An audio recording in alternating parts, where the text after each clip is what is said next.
If you all have the habit of throwing these leftover pieces of the watermelon, let me show you a very useful thing you can do with it. So skin out those pieces like this, in this way, and then slice them into thinner sections as you see in the video. I'll show you one more of them. Just remove the skin. You can use a peeler as well. That would work great in case if you are scared of using the knife for peeling. And then slice it into thinner sections. Now I have already shown this useful cutter in my previous hacks, so I'm using the same thing then to cut it into smaller sections. Once that's done, in a pan we'll take oil and add mustard seeds and let it splatter in this way.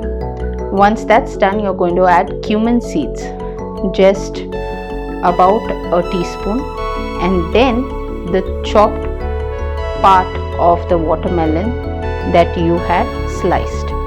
That's it. Thereafter, on top of that, you will add the masala. Now this is Bafat powder, Bafat masala.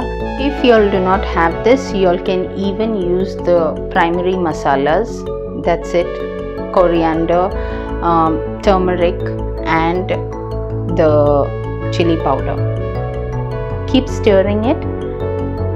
After that, you will add chopped garlic pieces like this, and then you will add chopped onion. Take a good size of an onion or take 2 small ones because it would add good flavor. Then add chopped tomato. Stir it well like this. Add salt as per your taste, how much you require, and thereafter, once you have stirred it all in well, just take a lid and cover it.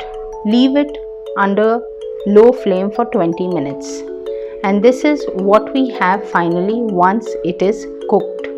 It will come down to about half of the portion once cooked. Try it. You can have this with rice or with chapatis, and let me know in the comment section how did you all enjoy this tip. I'll see you next time.